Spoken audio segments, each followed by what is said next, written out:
సుమారు సంవత్సరం అవుతుంది. రివర్ ఫ్రంట్ వ్యూ అని చెప్పి ప్రారంభం చేశారు. చక్కగా పండగ చేసుకున్నారు. ఈ పండగ వాళ్ళ పండగ అలా పక్కన పెడితే ఇవాళ ఉన్న పరిస్థితిలో సంవత్సర కాలంలో చేసింది ఏమిట్రా అంటే ఎక్కడ వేసిన గొంగళి అక్కడ కిందే కనబడుతుంది. ఇవాళ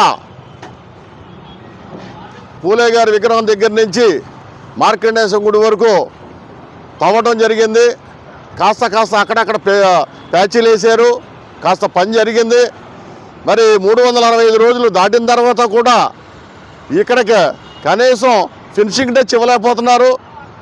మరి 22 కోట్లు సరిపోలేదా, లేకపోతే మళ్ళీ మరొక టెండర్ వేసుకొని మళ్ళీ వర్క్ వేరే వాళ్ళకి అప్పచెప్దాం అనుకుంటున్నారా? ఎక్కడ చెట్లు అక్కడే ఉన్నాయి. తవ్విన చోటే చెట్టు భాగాన్ని మొదలు వదిలేసి కొమ్మలు కొట్టేశారు. ఆ కొమ్మలు యథాప్రకారంగా ఇవాళ కనబడుతున్నాయి. చక్కని రివర్ ఫ్రంట్, గోదావరి వ్యూ, అటు సూర్యుడు, ఇటు గోదావరి, ఇటు బ్రిడ్జీలు అన్నీ చక్కగా ఉన్నాయి. సరే, రోడ్డు మీదకి వస్తే ఓ దళ్ళి కట్టారు. ఆ దళ్ళిలు ఎప్పుడు పడిపోతాయో తెలీదు. చిన్న గాలి వచ్చినా వెళ్ళే కార్ల మీద, వాహనాల మీద, స్కూటర్ల మీద, బళ్ళ మీద, మనుషుల మీద కూడా పడే పరిస్థితి ఏర్పడుతుంది.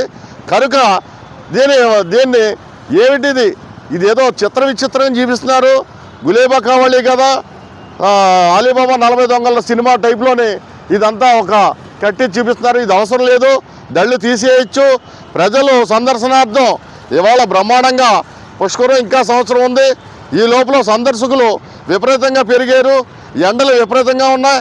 ఆ ఎండలు తాటికి తట్టుకోలేక ఎప్పుడు కరెంటు పోతుందో తెలీదు, ఎప్పుడు కరెంటు వస్తుందో తెలీదు.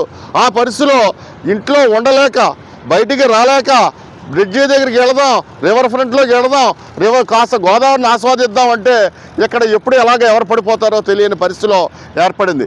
దీని అంతటికి కారకులైనటువంటి ఇవాళ సిబ్బంది ఏమైంది? ఇవాళ ఈ కాంట్రాక్టర్ ఏమయ్యాడు? కాంట్రాక్టర్ డబ్బులు ఇస్తే పని చేయట్లేదా? లేకపోతే ఇక్కడ ఫినిషింగ్ అయిన వర్క్కి టైల్స్ వేసి అది కొద్దిగా ఫినిషింగ్ ఇస్తూ ఉంటే అందం మరింత రెట్టింపు అవుతుందని చెప్పి నేను తెలియజేస్తున్నాను. మరి ఇంకా ఏటో ఇబ్బందులు, వీళ్ళ ఇబ్బందులకి ఏమిటి పరిష్కారం? సంవత్సరం కావస్తుంది, సంవత్సరంలో పుష్కరాలు వస్తున్నాయి. ఈ పుష్కరానికి చేస్తారా, లేదా వచ్చే పుష్కరానికి ఈ రివర్ ఫ్రంట్ పూర్తవుతుందా? పాత ఫుట్పాత్ ఉంటుండగా కొత్త లేర్ వేసి దాని మీదే ఒక లేర్ వేసి దాన్ని పూర్తి చేశారు. ఇవాళ మళ్ళీ ఏదైతే మొక్కలు తీసారో ఆ మొక్కలు మొలుస్తూ ఉన్నాయి. మీరు టైల్స్ వేస్తే మొక్కలు మొలవకుండా ఉంటాయి. ఆ యథాప్రకారంగా తీసిన మొక్కలు తీసినట్టుగా వస్తున్నాయి. ఇవాళ ఈ గోడ ఏదైతే రివర్ ఫ్రంట్ తయారు చేశారో దాని చుట్టూ వందలాది సంవత్సరాల కిందట మొక్కలు ఉన్నాయి.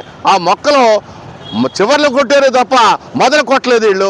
ఆ మొదలు మళ్ళీ మహావృక్షాలుగా తయారై దీని అంతటినీ పడగొట్టడానికి ఏర్పడుతుంది. ఇవాళ రావి చెట్టు కానీ, మర్రి చెట్టు కానీ ఒకసారి వేస్తే అది జీవితాంతం ఉంటుంది. దాన్ని పూర్తిగా ఎందుకు తొలగించలేకపోయారు? ఇది స్పష్టంగా మీరు మీ పనితనానికి అర్థం పడుతుంది. మరో ముఖ్య విషయం, ఇవాళ చిత్రాంగి ప్యాలెస్కి అతి సమీపంలో ఉన్నటువంటిది పిండ ప్రదానాలు చేసే ఒక గది నిర్మించడం జరిగింది.